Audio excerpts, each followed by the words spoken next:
Hello, you're watching my YouTube channel. I'm your host, kamranarshad. Today, I've invited a guest from a vlog, and I'm going to discuss about her life, her goals, her visions, and most importantly, her faith. Hello and welcome. We are delighted that we have Miss Mehvish Sultana with us. She is doing a great job. To kick off, could you tell us what inspired you to pursue a career as an English instructor and perhaps share a bit about your journey leading up to your current role? Ma'am, over to you, please. Assalamu alaikum and walaikum Walaikum assalam. Thank you assalam. so much for having me here. I am really flattered and grateful. If I talk about myself, why I became a trainer or an instructor, so in a few words, I can say that I have always been passionate about talking, exploring people, knowing them, and to some extent poking my nose in their affairs when I was a child. But then the basic thing is talking to people and knowing more about them. So this passion of talking basically paved my, you can say, shaped up my career and the path to become a self-employed English instructor at MLS. That is my own platform, which I run with my buddy Amreen Askari.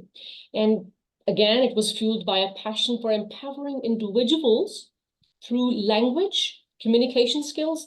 And when I say communication skills, I hope you understand it's not just verbal. It's verbal, then it's non-verbal. And then there's a huge umbrella, which includes the social awareness, that is meta-awareness, and all kind of soft skills are also included in it.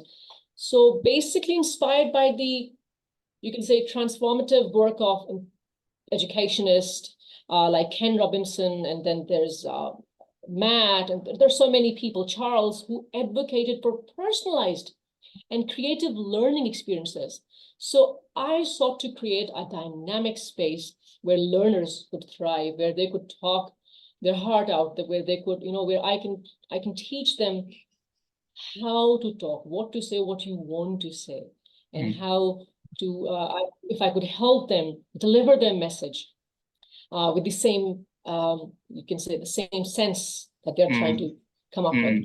Yeah. All right. Ma'am, what is communication skill actually? There is a lot of perception in our society. Actually, some people say about communication skills. If you have a body language, strong body language, you are confident. If you know how to speak in English in front of people, you are confident. So why is actually communication skill? If someone comes to us and he doesn't know how to speak in English in front of the people, right? But he has grip on Urdu. He can learn the things in Urdu very well. He can speak Urdu very well, but a lot of people says that he doesn't have the communication skills. In the society, even though he has graduated from the university, but a lot of people, what says about him, they made a statement and they make a statement about him and says, he doesn't have a communication skills. So could you please tell me why is communication skills? Because I want to learn more from your side. And I'm very lucky to have you in this interview, and I will definitely learn some new things from you, and I'm gonna apply in this my life. All right. So first of all, let's define what is communication skill. And when we say communication skill, so now let's not talk about any particular language, whether it's English, Urdu, Punjabi, Japanese, French, or German, right?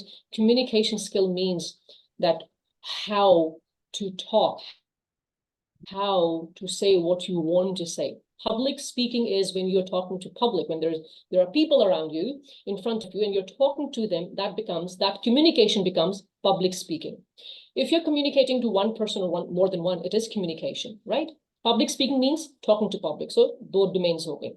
Now the thing is, when we talk about public speaking or communication skills, it includes basically, there are two things that you need to understand it has. Number one is the verbal content, what you are going to say, the content itself, the words, the information, the material that you're providing to the other person, right?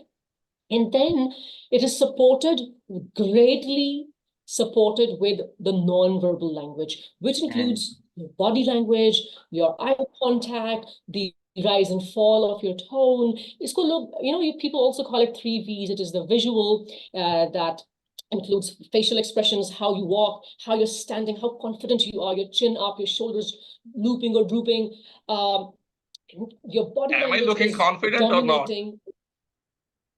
Sorry? Am I looking confident or not?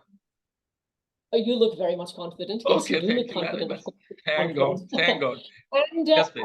you see, the point is, when we talk about communication, remember in MBA, we all learn it's a bridge, right?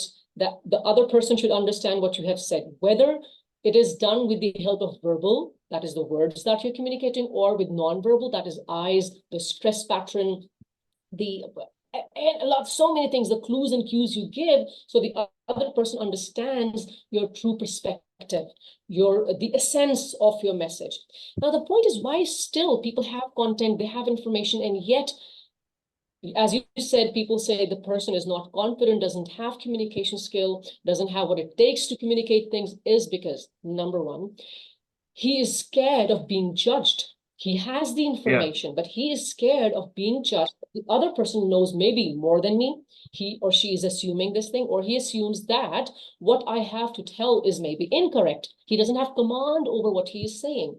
Or maybe because he has no exposure of public speaking. Public speaking, we also call it glossophobia, is an immense and terribly deep, and it's a true fear. People are actually scared of talking to other people and talking to public. So there are a lot of remedies which we have up our sleeves to combat this glossophobia, the fear of public speaking. And what we tell them is that the very first thing you need to do is you should have a complete, thorough control over your breathing. A person who has control, breathing, how you breathe. Because, Kamran, you must have, Can if you you give us a remember, demo whenever, of that, if you please, remember, if you don't mind? I can, but just let me try to make it more relatable to you. Sure. So if you remember a time when you were about to get your result, when you were about to receive your result, and you knew the result is not very good, result of a competition speech or result, your matriculation result, what gets disturbed first of all? First of all is your breathing. So it's your stomach. The butterflies are in the stomach. It's your stomach that turns and twists and it hurts and your heart is thumping here. This is all with your breathing. Whenever you panic or whenever you are feeling tensed, this is a therapy. Take full control of your breathing, how you and how you exhale, and you just try to tell your brain everything is good, everything is fine. And what you do is that with the pause of your hand, you touch your, you can say arms with your naked paws, and you calm yourself down. If you're able to control your breathing, whatever the reason you have behind that panic attack, you will be able to control it, whether it's public speaking, or you have met an accident, or you have heard a bad news. But if you just think about it for a moment, whenever anything bad happens, the very first thing that gets disturbed is stomach breathing. Why stomach? Because the gush of blood, the mind thinks that there is maybe a lion or a death threat. So our brain orders the blood to move quickly to the vital organs to save them. That is heart and kidneys and brain and all of the stomach that is in our blood and in our legs. They quickly move from there to save to the other vital organs. And that is why your legs start shaking when you are under a panic attack, or when you're nervous, or you're facing public, and your legs go, they go noodles, shaky, and your stomach aches, and it twists and turns because of the gush of blood, the fast movement of blood. So you need to tell this thing, calm down, it's good. Smile, tell it, I'm good, I can do it. I'm good. Breathe. Breathe. When you breathe, you tell yourself that you're telling this brain that don't give wrong orders to blood. I'm good. Don't tell the blood to go and save the vital organs, because everything is under my control and I am able to tackle it and I can do it. There's no problem. And this is actually that you have to say these things out loud. Now you would say, maybe, I have to deliver a speech and I would be saying it in front of people, and that would be embarrassing. Well, you do this practice at home, then alone, then with your friends and family members, close ones, with your colleagues, areas that are your comfort zone. And then slowly and gradually you start facing public and start doing this practice. Also, I always tell my friends that when you're in front of public and you have to do public speaking, even if it's just for 2 minutes, that, okay, so Mehvish, it's going to be your turn after 2 minutes and you have to tell what's in your head or whatever ideas you were planning to hold. What you do is you act as if you're on mobile. You're talking to somebody, and actually you're not talking. You're just soothing yourself. You're calming yourself that, okay, calm down. I'm good. I can do it. No problem. Yes, everything is good. People would think that you're talking on phone, but actually you're talking to yourself, because loudly you have to tell your brain and yourself things are under your control and you can do it. You're okay. You're calm. So even if, it doesn't matter if it is Punjabi, Urdu, or English, but if your breathing is not in your control, you won't be able to say things fluently and confidently. But if your breathing is in control and you do not know what you have to say, you have no piece of information, so you can go on the stage and say, Assalamu alaikum and hello. I have been told to talk about communication skills. And to be honest, I have no idea. I'm really sorry. I wasted your time. So how about I come prepared next time? So the idea is that even if you say or tell people that you don't know anything, but you say that confidently, no shaky voice, no noodle legs, but confident, people would be clapping for you. Ma'am, why we have become very judgmental for others? Then why we have become very judgmental for others? Why we judge people? Oh, well, because, unfortunately, we are, every human being is full of, we are full of ourselves, and we think that we know better than the other person. It's a domination if we don't problem? know, then hell. I think, no. I don't think so. It's a very recent problem. I think this has been always like this, and we have always been overconfident. And most of the human beings, they believe that we are better than others. And if we are not, let's say if I'm not better than you, then why do I have to show it to you? I'm not going to show it, or I'm not going to show my weakness to you. I'm going to rather show that I am, good. You are not good. So the point is that why we are judgmental, because it is easy to criticize, because it is easy to pinpoint mistakes in the opponent or people sitting in front of you. It is rather difficult to come at front and then face the audience, talk, or give your own say on the top. Not like to be on the hot seat, but lean backward and then criticize that what wrong he or she has done. Actually, we enjoy people's fear. I don't know why. Absolutely. Right. And so we grow on people's, in all of the horror movies, they say that this ghost is growing on your, feeding on your fear. So everything actually feeds on our fear. So if you just get rid of that fear and just tell yourself, no problem, I can fail, I can make mistakes. It's okay if I am unable to speak anything at all on the stage. I'm a human being. Why not? I can make mistakes. So it would be perfectly fine. Once, twice, thrice. Just have the confidence to begin with, to stand confidently and look at people. And when you come on the stage, always take your time. I always say that take your time. Don't make any haste. Somebody has taken your name and you quickly stand up and go and start talking or saying something. Your breathing is not in your control.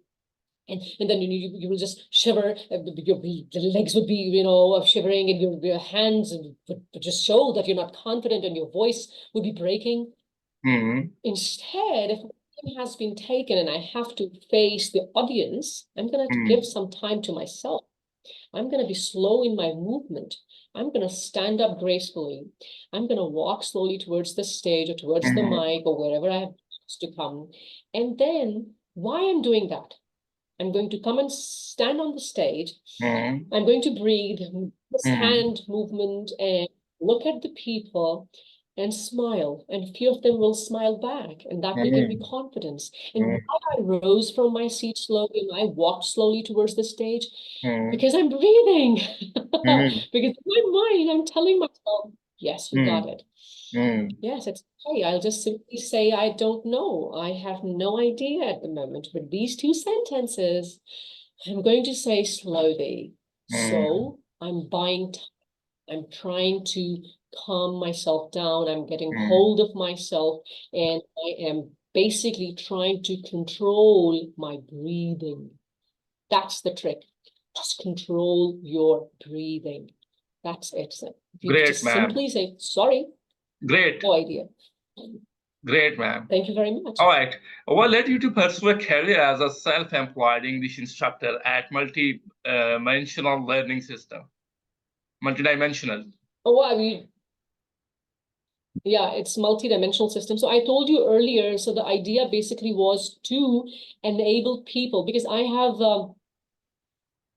have become a public speaker after, you can say, after great difficulty. I was not, good at communication myself. I used to speak very fast. My words were never uttered clearly. I was bad in articulation, and so cherry on the top, I wasn't very confident. But then I worked on myself, and I came over all of these obstacles. And then when I did that myself, I realized, okay, so if I can do it, and because I have this first-hand experience with all of this, so I can tell others also, that I can teach them. I can tell them the ways, the path I have followed, and I have become, I'm of course not an excellent, but I can at least face the audience. I can at least Yeah. do public speaking. You have I can courage at to least speak in articulate front my of words people. clearly. All right. Yeah, so that actually pushed me, convinced me, compelled me to become a public speaker and a trainer, so that, because I knew I could train people. Why? Because I've been through that path. I've been through that stage of life. Great. That's why. I have a question. The question is that if a person who doesn't go to school, right, can he learn English or body language skills? Oh, yes, you can, of course. You see, Really? technology has evolved dramatically. I mean, this is mind-boggling He's living in how. Pakistan. There are a lot of people who speak Urdu or Punjabi. So how can he learn English or body language skills? He doesn't go to school. Oh, because you see, so either you go to school to learn English language or any language, or you use technology. Now, fortunately or unfortunately, God knows, but everybody has a mobile, and everybody has a smart mobile, an Android mobile, and everybody has access to internet or to Spotify or to audiobooks. And what else do you need? I mean, you just need to start with ABC if you want. So when we talk about adults, actually, we don't start with ABC or grammar or tenses. So for example, a person of my age wants to learn English from scratch. So I should start listening to authentic English. That is English from the native people. Because if you are a good listener, you can pick up what people are saying. And people have done these experiments where they trained illiterate people language. So let me again make it relatable for you, Kamran, that we have our relatives who went to Japan or Germany or Italy, and they didn't go to any schooling. They just went there for a job, for a B-grade job. And then when they came back after a year, they knew how to use that language. They were using that language. How? Did they go to a school? No. Did somebody teach them German language? No. Did somebody teach them Italian? No. How did they learn? Listening. Ma'am, I'm They a were good listener. Now I forced. talk about myself, actually. I want to know about myself because I want to improve my English language skills. I have a good English listening skills, right? But I have a fear to speak in English. So how can I improve? I talked about the person who doesn't go to school, right? Now I talk about myself because I have done work in PTV as a news anchor or a program anchor in Urdu, right? So I want to improve my English speaking skills. I want to become an anchor in English as well. So can I, or if I can do that, so Certainly you can. I would again suggest you to start listening to native English speakers. You need to but I have so a for fear of example, speaking, ma'am. I have a good English. My listening is good, but I have fair Okay, speaking but English, you want to work even on though your I'm speaking speaking then, to right? you. So, now, what you need to do is, first of all, you need to talk and you need to record your voice. Okay, so we are not talking about video or standing in front of the mirror and then talking. Don't stand in front of the mirror and talk. Record your voice, say something for at least 10 minutes, 10 to 15 minutes, and record it. And remind yourself that you're going to talk confidently and slowly. No offense, but you speak a little fast. Your speech rate is very high. And that's not very impressive if you talk about, if you want to be an anchor person, if you are an Actually, anchor I'm doing person. job in American call center in a night, so that's why I practice. This is That's why, so you sort of have to it, speak very quickly. yeah. Oh, my bad, I understand now. But you see, if you are in the field of media, and if you are an anchor person also, so you have to say things clearly. Because the purpose of communication is that the other person understands you. You connect, right? So if you're very fast, if your speech rate is rapid and people do not understand you in the first go and you have to repeat yourself time and again, or if they're uncomfortable because of your rapid speech rate, so it means they will not like to continue. Yeah, but there is a So wall in a society that you have to improve your American accent. They say word bottle, which and doesn't mean that you have to be speedy. there is a wall, Even you know. Americans, There is a wall in a society. You are right To that it interrupt doesn't you, mean that you have to be very speedy. yeah. Right? अगर देखिए, doesn't matter you're using Urdu or English or Punjabi, but articulating a word properly. So your lip movement, you see, when I speak, I try to give respect to each and every letter that comes out of my mouth. So that's how you should speak. Everybody. So yes, having this, you can also speak quickly. So if I start talking very quickly, I don't think so that it will be very impressive. I don't think so. But if I speak slowly and if I'm able to make you understand what I'm saying, that will have rather better impact on the audience and on your listener also. Now, talking about you said that you want to be more confident. So the only way to be more confident is to gather audience for yourself. And you start with the audience that is closer to you, that is sincere, that is honest, and that is within your comfort zone. And that can be your family members. If they're not judgmental, they can be your sincere friends. They can be your online, people like us. So why would I judge you? How Who am can I I to join judge you? you? I'm sorry, come again. How can I join you? No, I'm saying that people like me. So you interview people I mean, and actually, you are a trainer, right? How can a person join you if he wants your training from your side? You are doing a great job. So in Pakistan, I'm grateful. you are not been able to go to the class, but it's a digitalization for, you know. So we can use that platform for the training as well. So do you Yes, so have what a I think of do it? is on and off, I carry on these online Yeah. sessions, and when there Mm, is a batch of mm, 6 to 7 people, not more than 6 to 7, then we mm, start an online session in which we try to, it's just for public speaking or speaking and listening. mm. So yes, we carry on that, and I'll note your name and number, and whenever we start with the batch, I'll let you know. That's one thing I can Inshallah. do for you. I'm looking forward to Yeah, it. why not? Yes, All right, inshallah. then can you share some strategies you employ to keep your students engaged and motivated during lessons? All right, so it depends. Number one, the level of the age and the level of students, but generally engagement and motivations, of course, in any class, these are key pillars of effective teaching. And if you talk about leveraging insights from motivation theories such as self-determination, so I would ask you people to go for what the theory of Ryan. It's really amazing, and I can tell you a few. So, for example, make it very interactive. Whatever you do, number one, make it interactive. You should engage the other person by asking questions, by putting in more activities. a classroom where people have a say, people can say something. They're not just listening, but they're saying also, and they're participating. Number one. Number two, if you have to speak because you're explaining something and now I have to talk for a while, like now I'm doing, and you're just being a listener, I should make it relatable. Whatever you teach, whatever you tell, whatever you say, make it relatable. Add a story. Stories work wonder. Always have a story, always have an example, always have somebody's name and the theory and the research and the reference.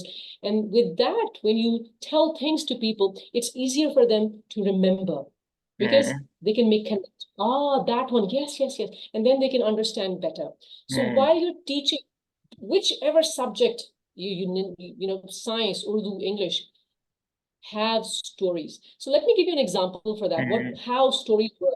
So if there's a wall and there is no nail on it or hook, and I ask you to hang your coat or hat, can you do it on that surface? So for example, here, if I ask you to hang a coat, can you do it? It will slip.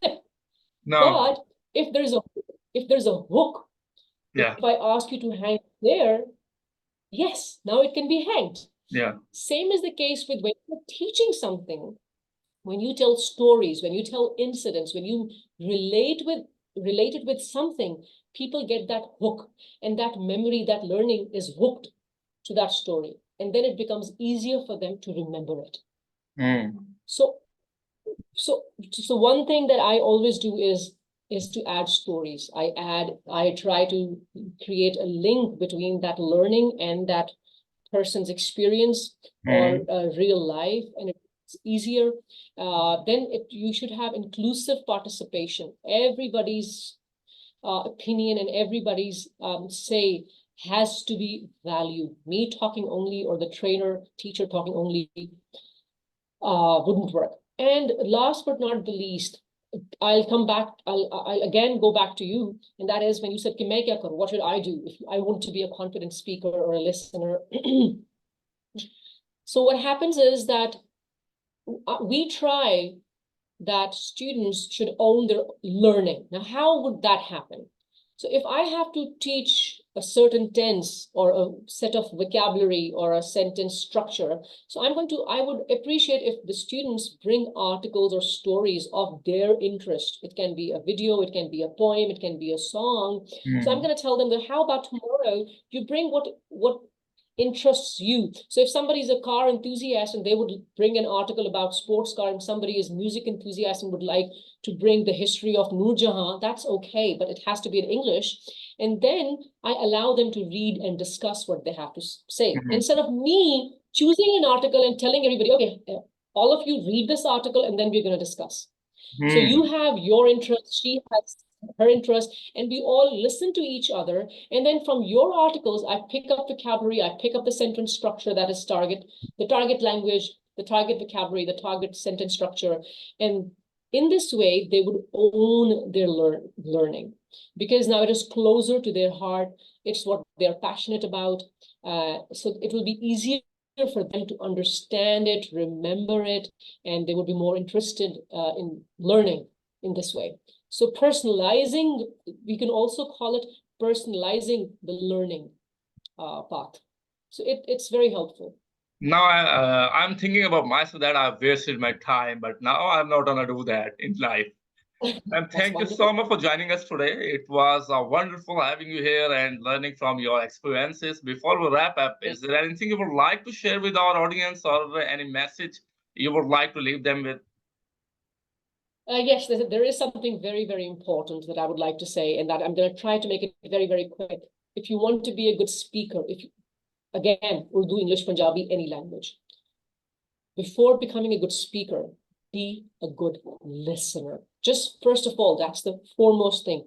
Be a good listener. And when you're listening to somebody, you need to assure them that I am listening to you. Yes, when we are listening, we should repeat that thing with while we are listening to him.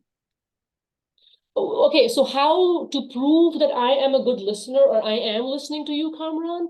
So there are a lot of strategies. I can just quickly talk about one that has come from Charles Duhigg. And Charles Duhigg says that you need to follow the loop of understanding. So I am going to have a conversation with Kamran, and I want to make sure that Kamran knows I'm listening to him and I am attentive. So I'm going to start with a deep question. I'm going to ask you a deep question. And while Kamran starts answering that question, I'm going to give an assignment to myself that when Kamran ends with the bottom line that he says, I'm going to restate the message. I'm going to paraphrase the message in my own words.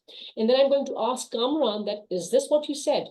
And also, during the conversation while Kamran is talking and answering the deep question that I've asked, I'm going to nod and I'm going to move and I'm going to show it with my verbal and non-verbal communication that I am listening to you. And then I'm going to paraphrase and restate all that I have heard from you. And third step in the loop of understanding by Charles Duhigg is that I ask Kamran, so is that what you just said? Are we on the same page? So he has named it loop of understanding, which has three steps. Number one, ask a deep question. Number two, listen to the person carefully with the help of nonverbal cues, show that you're listening, and then restate all that the person has said, paraphrase. Number three, ask the person. So am I correct? Are we on the same page? So this is my understanding of what you have said. Is that correct? Bingo. But be a good listener. That's very important. Thank you very much, Miss Mehvish Sultana. Thank you so much. Have a lovely Thank day. you very much. Have a lovely Best day, of man. luck. Take care. Goodbye. Break a leg in whatever you do. Allah Hafiz.